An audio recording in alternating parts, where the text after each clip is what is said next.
Thank you for joining us for today's session, 10 Tinkering Experiments to Do with AI. My name is Daniel Anzueto, and I'm excited to welcome you to today's session. If this is your first time attending one of our workshops, let me provide some context on StartOut. StartOut accelerates the growth of the LGBTQ+ community to drive our economic empowerment, building a world where every LGBTQ+ entrepreneur has equal access to lead, succeed, and shape the workforce of the future. I'm excited to introduce our hosts for today's session, Divya Tak and Cameron Singh from Joya Studios. The floor is yours, Divya and Karen. Awesome. Hi, everybody. Thank you for coming. We are joyous. We have actually done, this is our fourth workshop on the AI series with StartOut. I'm sure you can find the old ones on their website. There must be a link somewhere. But because this is our fourth one, this is probably the more advanced one. We wanted to sort of share different ways in which we have incorporated GPT in our own lives. And so we would be like very quickly glossing over a bunch of different things that we discussed in the previous one. And then we'll jump into the workshop. So what is Joyous? Joyce is a studio run by Karan and I. We do a lot of different things. We create stories, we do gamification, product design, branding, a lot of consulting, helping people understand hard problems and then helping them solve those problems. So we might help you with your story of your deck, but we might also help you understand who are your customers and why are they coming, or why your product is working or not working. So yeah, really excited to share all of that today. And lately, it's some amount of how do you use Gen AI to accelerate your life, right? Like that's some of the requests that we've been getting coming in, part of the genesis for why we're doing this workshop series. Yeah, and like especially considering that both Karan and I were super early adopters of Gen AI. I think I started using 22 maybe, and you started using around the same time, I think. So like, we both have a lot of diverse use cases in our own lives of Gen AI, and we have like picked up a bunch of different things. And so that's how we are sharing it. Okay, so what is currently you want to go? Sure.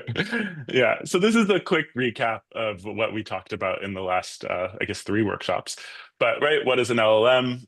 This is just a broad definition of what an LLM is. I realize some of us are driving, so I'll read it just in case you can't see the slides. But it's a large language model that was trained on a large amount of text data to generate human-like tests. And GPTs are all LLMs, right? So that's just an inclusive bucket. And then the quick recap of the prompting stuff we talked about, right? So verb, output, specification was that broad structure. What am I trying to do? What is it for? Or what is the shape of it? And then what is it for, right?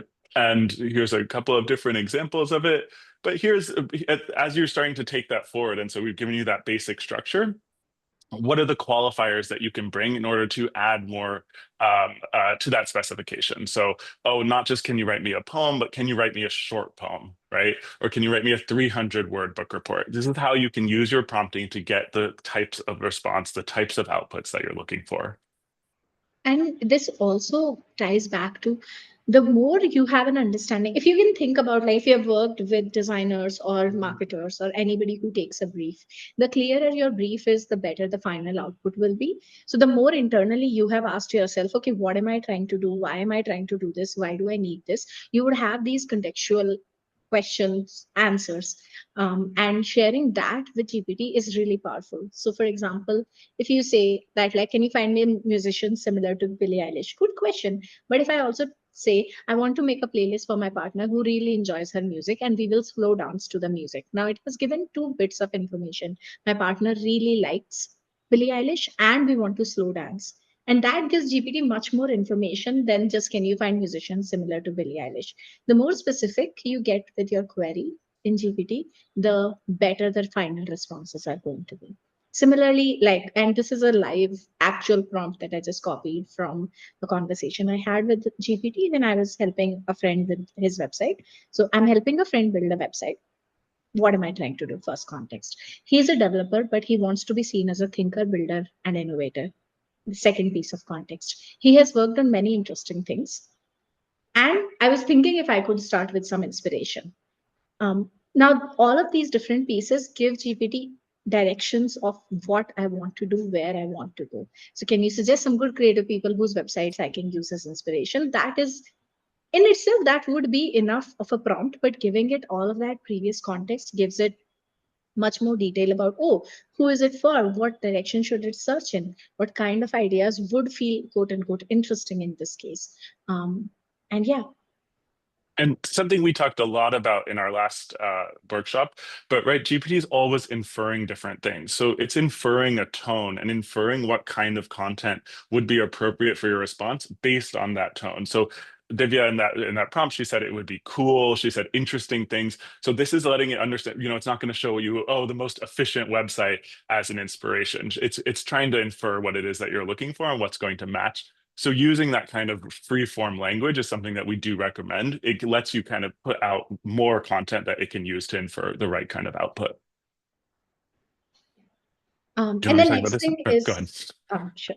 Yeah. The next thing you can think about is dynamic prompting. So oftentimes, like there is this temptation to use GPT like Google search, and you just want to say a thing and want it to give you an output. But it's much more useful to think about it in terms of, oh, it will give me some output, and then I can modify what I'm trying to ask it. Excuse me. So like, let's say my friend and I, like this time I asked it, like, I'm going to Istanbul with a friend, but he's gonna arrive a day late. Should I be worried? And it tells me like, a bunch of different things, what I can do, how I can expect my day to be, and should I be worried or should I not be worried? Then I was like, okay, and what should I do for the rest of my trip? So now it has more context about what am I asking about? I'm asking about Istanbul. I'm going there as a traveler. And so now it's like, okay, yeah, I know where you're going. Now, here are some of the things that you can do.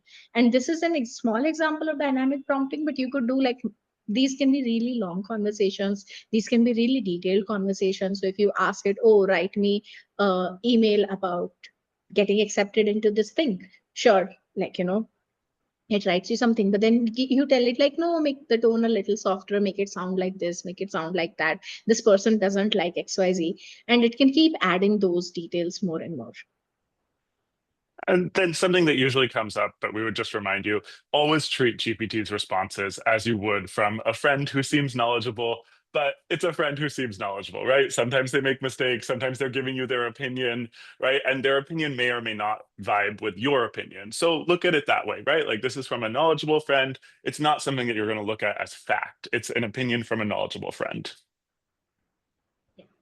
Now you should consider these methods as just tools in your toolboxes, right? Like same thing with what is like, we said about previously, not all of the methods are going to be implemented all at the same time. Here also, whatever we are sharing after, like, as we go deeper into the workshop, all of these things are, like, I could do this or this or this. We don't have to do it at the same time. And like this second one is like a principle that both Karan and I have followed for the last few years, that these tools evolve very quickly. They change a lot. So rather than tying yourself to a particular tool, thinking about, okay, how would you think with this other really smart brain is a much more useful way of just like teaching yourself how to use AI, so that like you are not completely turning a blank if you move from ChatGPT to like, let's say now you have to use Cursor, or you have to now use Gemini, or you are using Meta. Suddenly your brain is like, oh, I don't know how to do this, because it's okay. It's not about learning the specific UI. It's about understanding, okay, how do these artificial intelligence tools generally think? I use the term think very loosely here. And also like always iteration over perfection. So the first time you might not get it right, but like the more you try it, the better it's going to get. Okay. Do you want to take it now?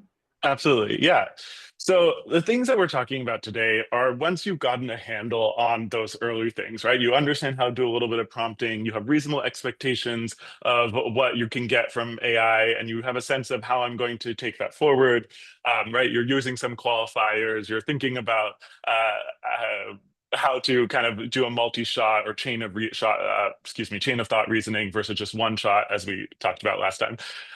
So now what do you do, right? And so that's what we're coming to talk to you about today. What do you do once you have a handle on those things? And here's four kind of big ideas that we are going to zoom in on, and we'll give you some clear examples on each of them. But tasks are thinking about how do you schedule something that GPT does for you into the future or repeatedly. Projects are saying, how do I start to do something that happens? How do I group things over time, right? So when I have a bigger thing that I'm working on, like for example, for me, I have a project that is joyous. I have a project that's our company. And now I can group all of my chats together there and share context between them. I can use certain documents to make sure that when I'm starting a new chat about joyous, a new chat in that project, GPT has some context for it. So it helps me do that iteration a little bit faster, like Divya was talking about a moment ago. And then coming to these last two on this slide, custom GPTs and deep research. Custom GPTs are helping you create something that then you can use for future circumstances, but maybe also other people can use for future circumstances. And that'll be a lot more clear once we walk you through. We have about 5 different examples of custom GPTs. And then finally, deep research is a very interesting tool that rolled out a couple of months ago that lets GPT go out and do research for you. So it will take time, maybe 3 minutes, 5 minutes, maybe even more, and it will go out and find hard to get information for you or hard to synthesize information for you on the internet. And that is something it's a little bit limited right now. You do need to have a paid plan for several of these, and deep research specifically, there's a limit to how many times you can use it per month, but it can be a really strong tool to help you kind of learn more about a company, learn more before a meeting, learn more about something that you have just a lot of interest in. So what are tasks? As I was saying, tasks are these ways of scheduling GPT's work. So if any of you are programmers or have past experience with computers in an earlier life, there was often this concept of a scheduler, of a tool that you would use to be able to make something on your computer run at a certain point. And a lot of ways, this is taking that idea of a scheduler, saying, I want this task to run at a certain point in time, and making that happen in the GPT, in the AI world. So that can become a little clearer with the example. Here's kind of 2 examples from my life. So something that I struggle with a little bit is I know that I really want to do my workout every day, and I really have a lot of desire to make that happen, and sometimes things fall down, right? And something I've realized is where things fall down is when I have to sit down and actually plan my workout, right? I'm like, oh, I want to do this, but actually figuring out what is it that I'm going to do takes a lot of energy from me. And by the time I've sometimes finished doing that, it's like, well, now I've used up the time I was going to spend working out, and I'm not really as motivated. It's the reason why when I had a trainer, it was really successful for me, because the trainer decided what we were going to do every day.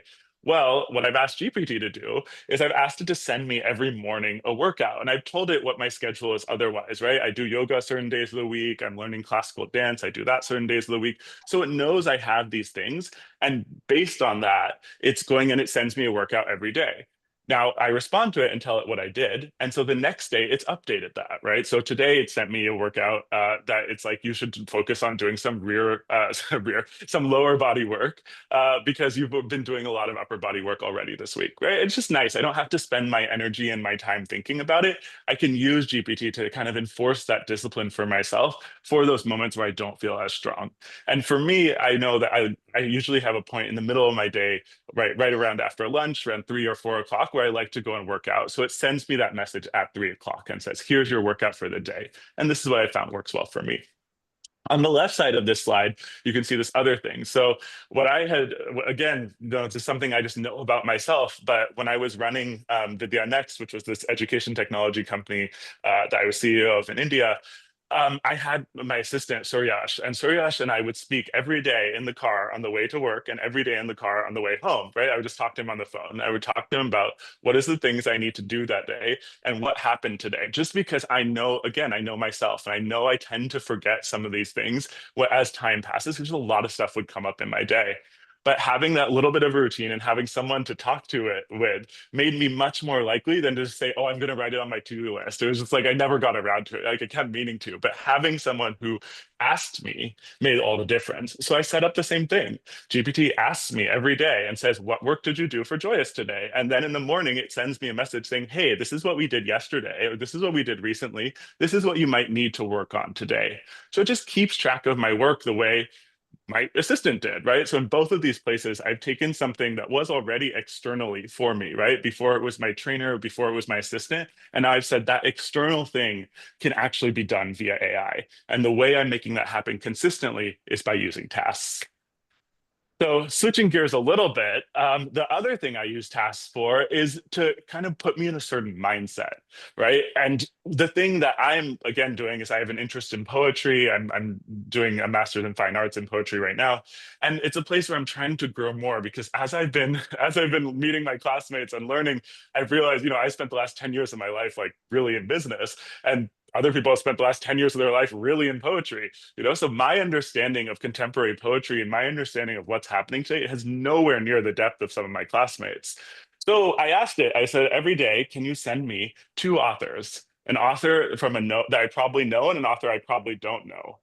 And it sends me two poems by two different authors, and it asks me what I think of these. And sometimes I respond and say something, sometimes I don't respond, right? Sometimes I don't even read them.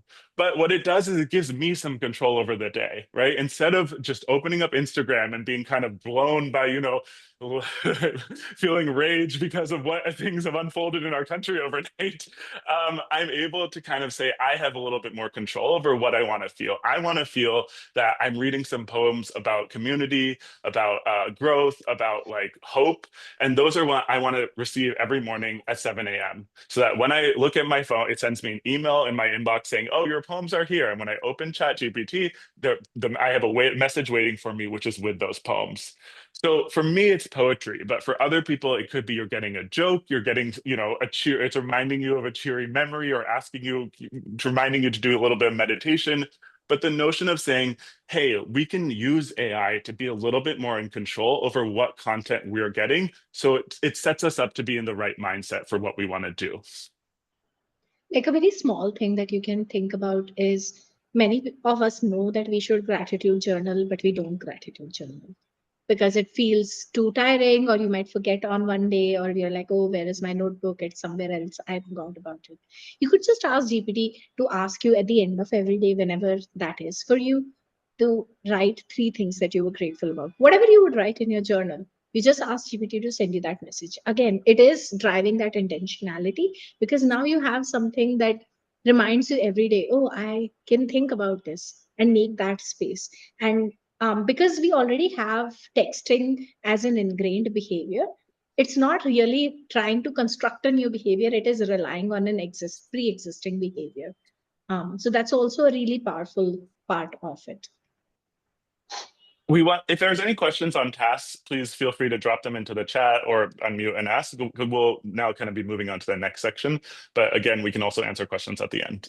But please feel free to use the chat. Yeah.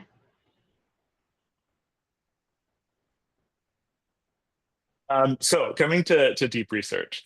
So I hinted at this a few minutes ago, but deep research is a new-ish feature, and it can be really helpful for, I would say, these three things that I called out on this slide, right? Hard to find answers, synthesizing multiple sources, or helping you get an informed opinion.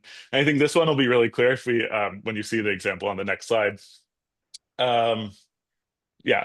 So this is an interesting moment. I live in New York City, and I was walking and trying to get into this park, this Gramercy Park, and it was locked. And I was like, "What is this?" And then I saw on the sign that there was a thing that said, "Oh, if you're a member of the National Arts Club, you can have entrance into this park."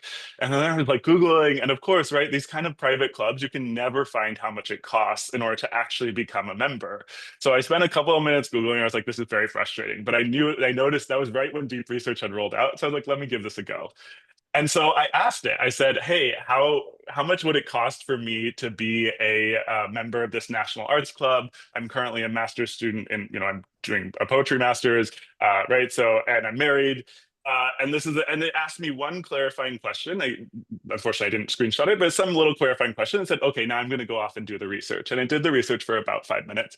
And it went and found something I couldn't find, right? So it realized that the nationalartsclub.org, which was an old website, you can kind of see right after the word membership in the right-hand side, it cited exactly where it got that information from. And that little font size there that is actually the citing. So you could click on any of those and it would take you to the link that it pulled that information from. Very different, you'll notice, than normal ChatGPT, right? Normal ChatGPT is not going out and finding you sources for all of the information it's presenting to you. Deep research is. It will go out and find sourced information and present that information to you with those sources. So what it did here is it went out and researched and it managed to find something I couldn't find, right? Because that website, nationalartsclub.org, is no longer the website that they're using. It's an old domain, but on that old domain, somehow there was still found these PDFs that had the information that we we're looking for. And to be fair, I think it says somewhere this is as of 2022 or something. So it's, it's a few years old, but it's giving me the kind of information that now I can figure out, is this thing right for me? It saved me, I don't know what, I would have probably messaged some people, I would have done some more research myself. And instead, it went and ran this thing for 5 minutes. So by the time I got to the meeting I was walking to, I could go out and look back at that. And when I was ready to look at it, the information was all there. So, right, finding something that was very hard to find is what I look at as in this example. In the next, oh, do you want to, thank you. In the next example, this again was a real life example, but someone was asking me what Stephen Sondheim's shows were running. And this is something that should be so easy to find, but it's actually not, because if the article in New York City, again, where I live, right, there's a bunch of theaters that are regularly covered in the press, which are the big theaters, but there's a lot of stuff happening off Broadway, and there's no clear listing of what is available. So in this case, it went out and it looked at, primarily these 4 different websites you can see in the right-hand screenshot, and it pulled together that information for me and said, okay, here's the ones that are currently running. Here's the ones that have recently closed. Here's some other information that I found out about it. But again, saving you time and helping collate that information that was split across different places. Okay, so Joel asks, maybe I missed this in the presentation, are tasks a specific GPT, or is that just a, so we will show you in a bit when we share our screen as well. But a lot of these things are same with deep research, same with this, like you can select them in the drop down where you select the model. Specific feature. Yeah, it's a specific feature. Yeah.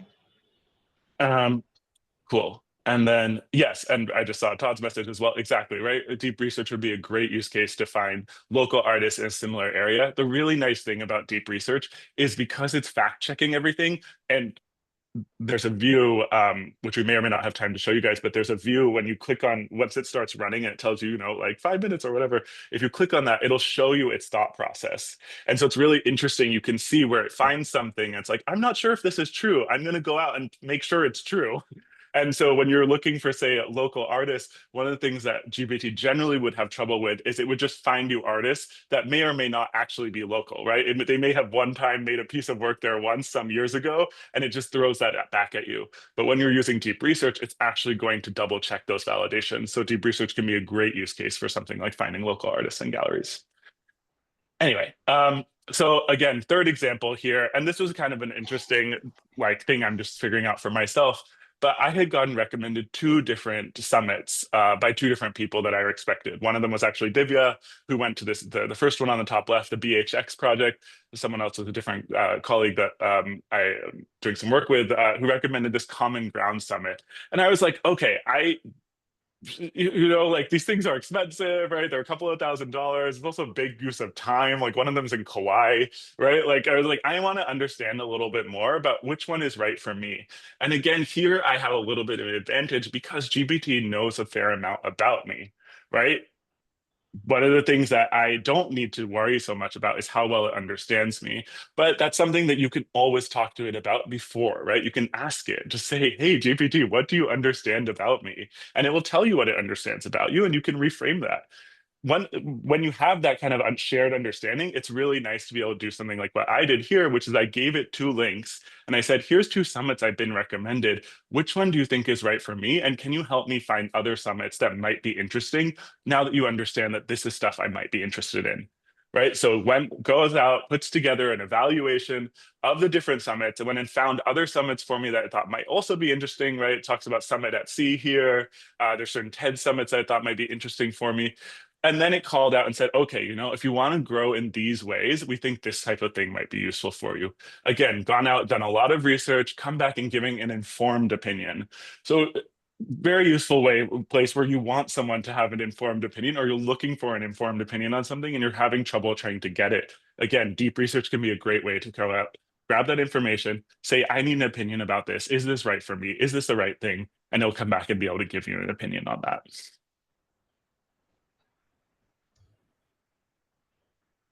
So like now we move on to the next thing, which is projects. Let me just actually share.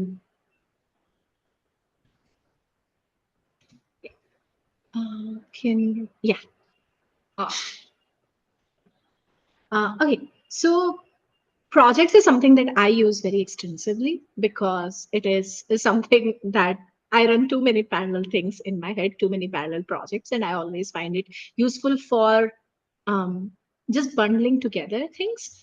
So project is, if you have the paid version of GPT on the right hand side, you'll be able to see it. But this is what the regular new project looks like. Once you open the screen, you can start a new chat. Looks like any regular GPT chat space. By the way, I have dark version. If yours doesn't look black, that's also okay. I just use dark mode. You can add some files, which all the chats that are there in that particular project would be able to access those files. You can add some custom instructions, which again, all the chats that are there will be able to utilize that, and you will see your chat history. So if I just show you here, like let's say I'll show you this particular chat that I use a lot. So I have a Substack, it's called The Messy Art of Making, and I publish every week. So I don't use GPT to write anything, but I use it for editing. I'm fairly new to writing, so that means that like I'm definitely not great at editing. And this has been a very good way for me to fast track how to write, because if you can see, it'll keep loading, and there are a lot of different chats that I have done, one for each of the articles that I published, and then some. But if you see, again, here is the main center. I can start any new chat in this particular project. I can see the project over here. These are some of the recent chats. If I wanted to add a new project, I just go on this plus, it will start a new project. Now, here are some of the files. These are files of my articles that I have published. Gives GPT an idea of what is my voice like, because I wanted to maintain my voice. I wanted to maintain my tone. And these are some of the instructions. Now, these are very extensive instructions. You don't need to use this much because my instructions go on and on and on for forever. But they give GPT an idea of what is this for. So like now, every time I share something in this chat, it knows what is the purpose. The purpose of this project is to support me in crafting articles that are personal, reflective, and insightful. What is required? Key objective is editorial support. Provide editorial support, offer concise and actionable feedback, avoid making direct edits to her writing, ideas, assist in brainstorming hooks for her articles, respect my voice, maintain the tone of her writing, ensure that suggestions align with her existing voice rather than changing it to a formulaic or overly polished style. What is the broad goal? Help the web build a body of work, etc., etc. Recently, I actually, yeah. So I just add one small thing. This is again just a call back to something that we talked about last time, right? GPT is always going to try inferring what it thinks you want. And what Divya is doing here, she's being explicit about what she wants. She knows what she wants from GPT for her Substack. And so she's telling it exactly. So it doesn't try to infer, oh, maybe it wants me to rewrite this one part for her. It's like, no, I want feedback on revisions to align more closely with my vision, right? It's being very explicit. So it understands exactly what it is that she's looking for. She's shaping the output in advance to be that she has to do less edits with it. So I'm sorry to interrupt you. Yeah, no, that is a very good point. I also think that like there are certain examples of, my tone, what is it trying to do, why am I trying to do that. A lot of these notes were actually from GPT when I did my first conversation with it while editing, and I sort of taught it, don't do this, don't do that. And then after the end of the conversation, I just told it, okay, can you give me a list that I could add as custom instructions here, so that, like, or it is retained throughout all of the conversations. So if you feel like, oh, this feels overwhelming, I don't know how to do it, have one conversation. So, like, let's say if you wanna build a project about your company, you can just start with saying, oh, here is like you can just start a conversation. Oh, I run this company, this is the website, this is what we do, da, da, da. You have like a long conversation, and then you ask it, okay, can you make a set of custom instructions that I could add in the project that set up the right context for this kind of thing about my company. And that can really be very powerful, because now suddenly you're utilizing GPT to generate instructions for itself, and it's really like it responds to its own instructions much better than it responds to other people's. And if this feels overwhelming, this is one of the places that we do work, right? Like we have a client that we're guiding right now, and being able to use GPT in order, in her case, she's looking for support in writing applications for different things, right? So we're helping her figure out how do you structure a project that understands your voice, understands the application you're applying for, and has those custom instructions that instead of an application taking you a week, it can be taking you 2 days or less than 2 days. Yeah. So don't worry, if you feel overwhelmed, just give us a call. Awesome. Okay, so I already talked about this. Cool. Do you want Alec can Now, talk? So yeah. you want to give the introduction? Sure. So custom GPTs are like one of the older ones. So I think task, deep research, and projects are all newer than custom GPTs. But custom GPTs were a way of what is called in AI lingo fine tuning the model to your use case. So basically, this is a way to make a different GPT that does a specific task. You can define the task as loosely or as sharply as you feel the need to. But we'll give you some examples, because we decided that like maybe we will share a few different custom GPTs that we have made, and then like make one with everybody here. Yeah, we'll make one live. Okay, so this is the Uh, first one. I made it as an editor. So like gives deep editorial notes in thoughtful passes, structure first, then voice, then line. So like let's say that this is the one. Yeah. So this is like, because I have made it, this is what it shows up as. I could like, copy paste anything, and I could say, can you help me edit that? So let's say, currently you have any thoughts on what we could use? um, do uh, we could paste a blog post in from maybe Start Out has a blog post. We Sure. Or yeah if anybody else has anything that they feel yeah like you they would edit, like like this it too. could be fiction, non-fiction. I've tried it with like product requirement documents, so like giving it a list of things, and then like it helps build, like, move it towards a PRD, anything. If not, I just gave you that's a Start Out blog post from last year or 2 years ago. Okay. But if someone has So something else, please jump in before she does it. You have like 10 more seconds. yeah. No. I mean, like we can take our time. I mean, also these GPTs are live, right? So these are ones we've built and published. So you would actually be able to access these at any point, and we'll show you how to do that before we wrap up. Um, okay. Awesome. I will. We're still okay. You know that, yeah. Yeah. So I've just like given it this. And if you see what it says, like, thanks for sharing this piece. Here is first pass editorial analysis focused on structure, including organization, pacing, logical flow, and cohesion. And now it will tell like what are the strengths, what are the suggestions of different sections, and overall thematics. And like this GPT took me like maybe 15 minutes to make. But if you are somebody who does a lot of writing of any specific kind, this is like such a useful thing. Okay, I can construct my own editorial, like, assistant, and now it can always give me editorial points on whatever I need. Uh, And you can keep going, like, now it says, let me know if you'd like to move to a second pass focused on tone and voice once you've considered any structural adjustment, or if you want help reworking specific transitions. So it will give some suggestions that, like, you can do this here, you can do this here. And it will also tell you that you cannot include any of these things, or I could help you with more detail. So some of the like things that I have used it in, it does like, it is very helpful to just sort of ask, oh, what do you mean by cohesion? How could I do that?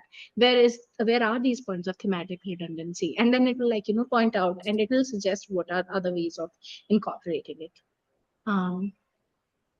Okay, the next one. Karan, do you Well, have the link?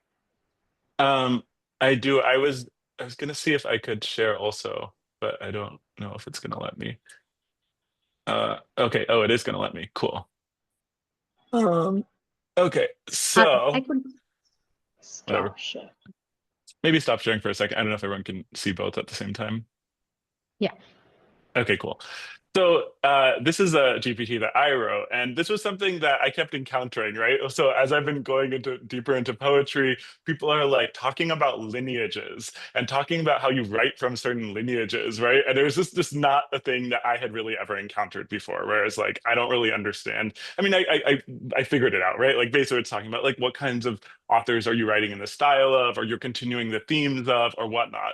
But I was just like, I wish that there was some way that I could understand my lineages a little bit better. So here's a poem that I've written, which I'm just pasting into it here.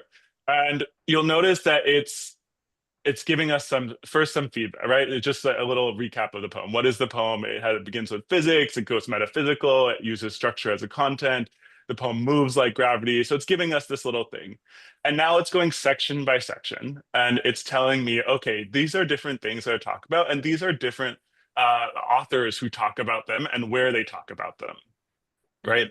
And it's kind of again continuing to do that same thing. So section by section, talking about the poem. This saying this one was almost like a satire. This became some more communal.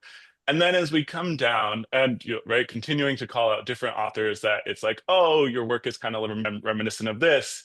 And this was a kind of fun kind of like thing I asked, where it's just like, oh, people are often talking about like you can map the lineage. So I asked GPT, I was like, hey, there's this notion of being able to map lineages. Is that like a thing one could do in text?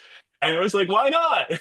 And so here it's created some sort of like visual mapping of showing like, okay, these are how the different authors link together. Here's how how you could think about how ideas have flown down through different people. And there, of course, here's your poem. So just a way for me to use it in a very specific use case, right? Here's the thing that I'm like, oh, I need to understand this about lineages in order to be a better poet, or at least that's what I'm hearing in my MFA. So how do I understand this in a way that I can use this tool to help me? And right, so it's given me these reflective questions. How can I improve it? And then the main thing I wanted to understand, right, is who else am I writing in the ideas of? And you would be able to do this, and right, and now it's asking me. I could be like, hey, I don't really understand why you think Tracy's work is like my work. Can you talk about this? Right? And that's what the video was just saying, right? You can push back at any point and be like, hey, and it's saying, oh, it's not because your tone or your form mirrors, but this shared notions of a cosmic register, right? Or this astronomical language. Um, and you can push back and get that kind of further detail and explanation that you're looking for. So again, we want to just reinforce wherever we can here. Try not to think about it as a one-time thing, right? Not that you put in the one thing and you immediately get one answer, but that it's a conversation. You can send a follow-up, you can send a message, be like, hey, you interpreted me the wrong way here. Actually, what I meant is more in this direction. And I would also say that, like, for custom GPTs, I think, Karan, you can keep sharing your screen and you can only share the next one Okay. also, Oh right? yeah, for sure. So like with custom GPTs, one of the things that is very useful to think about is you want to use it when you have a similar use case that you might do repeatedly. So for example, Maybe Yes. you can So take. yeah, absolutely. So here's another GPT that I have built, and this one was specifically because something that we find ourselves doing a lot is helping people understand their marketing plans, right? And a lot of times, in order to understand your marketing plan, we need to first understand what is it that they're actually offering. Like sometimes people will come in and they have this kind of sense of like, oh, we do this, and it's like, is that really what you do? So we started. So I've thought a lot about how I would be able to send this to someone as well. So that's why kind of some of these are starting off like it has a little prompt question where it's like, okay, you can say, help me clarify what I'm actually offering. And it's going to give some guiding questions, but then it's also going to try and make sure it's not too many questions, which is one of the things that I've really pushed on GPT with. But I could also come in and I could say, um, here we go. Hey, we have started out as a new client. They are looking to get more exposure for their virtual events series that they do every few weeks. They currently are broadcasting them on Eventbrite. Can you help me think about some practical suggestions I can use in my next meeting to pitch them on a full marketing, uh, or pitch them on giving us their marketing, on giving us their marketing. Okay. And now it's going to go out and say, okay, it's going to ask me a little bit more questions in order to clarify. And these are the kinds of questions you kind of need to know, right? Like, what are they hoping to do? What kinds of events are they? But it's also going to go out and give you something based on its understanding. So saying, okay, how could here's an idea for you. How can you take the events that they have today and push them into a ripple effect? And here's some ways that I could think about it with it. And again, I would look at this as a back and forth and be like, hey, these are more of the ideas we're coming from. Help me improve these. Again, that's something you'll hear a lot from Divya in the subtext. We don't use GPT as much to generate copy or something that we're going to give to our clients. We more look at it as saying, how can you improve this idea that we have? How can you strengthen it? How can you help us find the places where it might fall down? Because frankly, if a GPT generates an idea, it could generate that idea for anyone, right? Like there's not going to be as much uniqueness or specialness or just even likely long-term success as you using it in order to improve the ideas that you are bringing. The end of the day, GPT only has the context that it can find on the internet or you tell it, whereas you have the context of actually having your lived experience. So he's saying, I want you to act in this way. I want you to be an editor to help me improve this content. I want you to be an expert marketer to help me bring that kind of thinking to this context can be a lot stronger a way versus saying, I want you to go and actually just write this plan for me. And I think it's also one of those things where you don't realize how much you understand your business or your idea or whatever you are bringing to the table. It can be very tempting to be like, oh, I hate social media marketing. Maybe like, let's just get GPT to do it. But almost always breaking it down and like helping it think, using it to help you think through the problem is much better for the final output.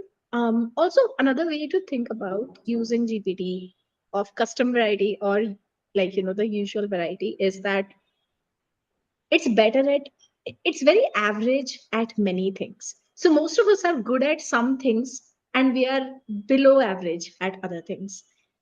If you can section your work into these parts where, oh, I'm really good at that, always keep that for yourself. You're not going to, like, GPT is not going to perform it better than you are. Just conceptually, its thinking is going to be much poorer. Oh, this is the part that I'm really weak at. So, like, let's say if you are creating a marketing plan, maybe you're really good at figuring out what is that unique strategy and what is that unique hook in your product, but or or the service or for your client, but you're not really good at asking questions. You can ask it to figure out what are your blind spots, and that would be a far better usage of it. Um, okay, for the Stop sharing. next one, maybe I can share my screen. Okay, so the last custom GPT that we have pre-made is I have recently gotten into travel a lot and I really enjoy it. So I thought like maybe I'll make something that helps me plan my travel. But I didn't want it to be anything super specific. So this is an overall plan. So maybe like, let's say I want to go somewhere new in October. And it says, oh, yeah, October is help me narrow down. Now, the first thing it will ask, because you're traveling, it doesn't know where you're at. It doesn't know if you want to travel internationally or not. So I'm Indian and travel. It will ask me questions about like, what am I looking for? What is my budget? Uh, right now it'll like really ask me very few questions. So again, like Karan said, I have also asked GPT to like do not ask me 20 questions. They're not playing 20 question game. Like ask me a few questions at a time. So like let's say I will ask relaxed beach vibes me and favorite money. Ah, okay. And still, so let's say wash like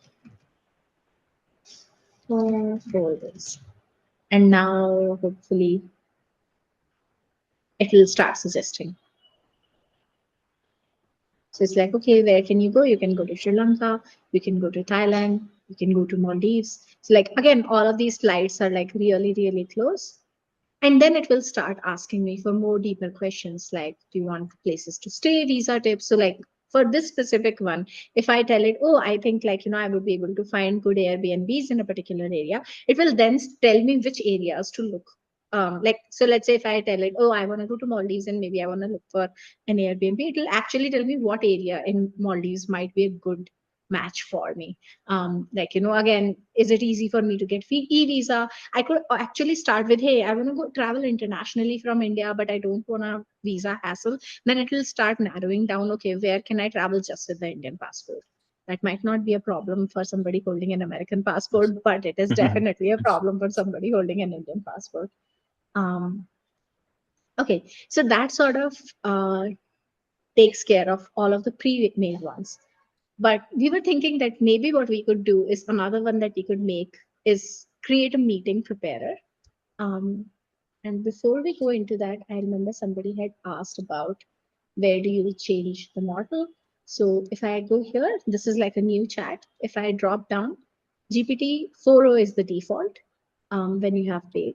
If you say GPT 4.0 with scheduled tasks, that was the tasks one. GPT 4.5 is the research one.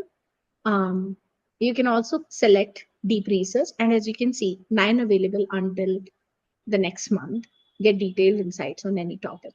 So yeah, those were the things that we talked about. If I, let's say, want to make a new one, I would go here, explore GPTs, and I would click on create. So now this takes us to this new sort of window. On the right hand side is the test space, and on the left hand side is the create space. Create space has two modes. You can create by texting GPT, or there is like a manual one. So now we'll maybe start with say I want to make a GPT that will help me prepare for my meetings. Now I haven't told it a lot what do I do, etc., etc., but it will still start making something. But now, once it is done updating, we'll go into configure and we'll see what all has it written. Okay, let's give this GPT a name. How about meeting prep buddy? Show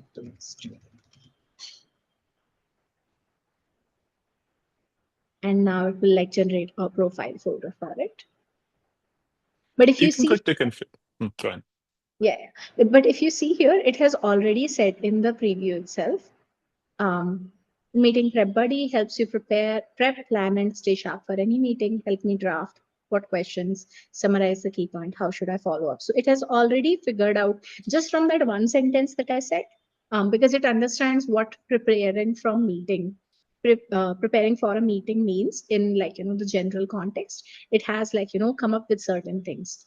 Now let's say if you go and configure, it has set up the name, it has set up a description. I could edit it, right? Like that would change things over here. These are the instructions. And this is instructions that GPT generated based on what I said. These are the conversation starters. You could edit these also. If you wanted, you could upload, just like you can upload files in projects, you can upload files over here also. And you can tell it, okay, it can do web search. Canvas is a different mode of GPT where it constructs things on the side. And it could do image generation. You could add like code interpreter and data analysis as well. Not all things are default. So But like, Canvas, if you yeah, remember how it showed that map of my poem, that was a canvas. So that was just right. It's just yeah. a slightly different render that lets different kinds of information be presented that might not be able to be presented just in a straight like conversation format. But now let's say that I want it to be a little more specific. I am, let's say, senior person at my company, and I tend to be in meetings back to back. Can you make it so that it takes information and sets it for the phone to pulse? Um, and so now it will go back to editing. And if you remember, there was some context instructions that it had said here. Now, when it would be done with updating, those instructions would be evolved. Whenever you're making anything, you can keep testing here.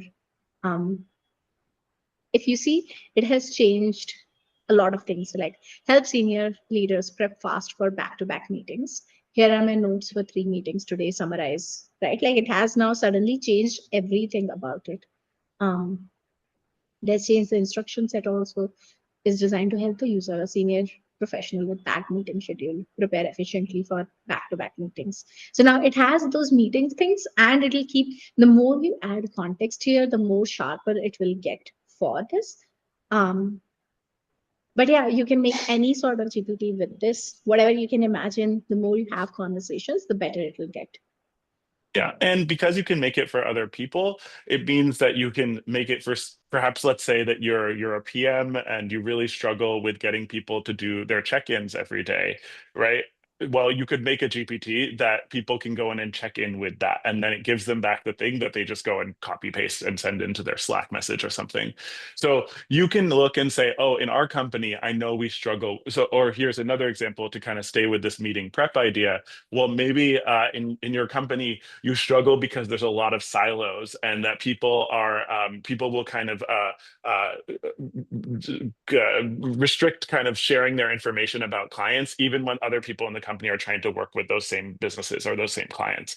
Well, we could tell our meeting preparer that this is something that's an issue in our company, that we have siloed information. We don't do a good job of sharing with the point of contact for a particular company.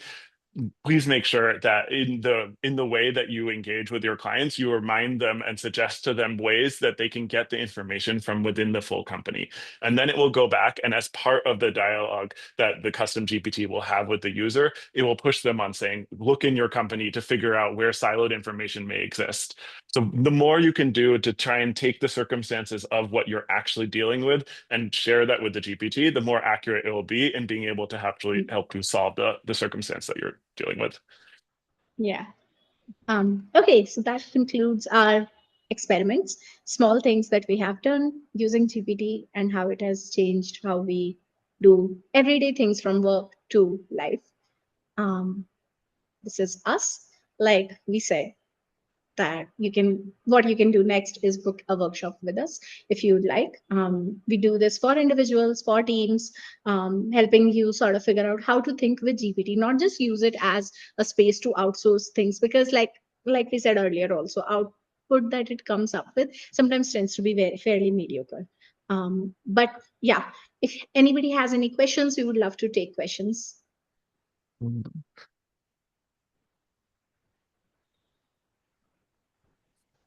Fantastic. And as we wait for any questions that might come up, again, thank you very much, Karan and Divya, for sharing this with us.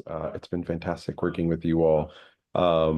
Please make sure you fill out the evaluation link that is in the chat. I've also relinked the previous workshop so you can find the recordings of all of those.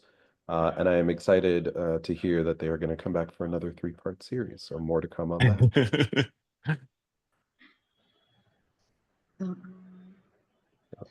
Awesome, y'all. Well, thank you Todd. again so much for your time. You all have a great rest of your day, and we'll be in touch. Thanks, Everyone, guys. thanks. Bye-bye. Very fun.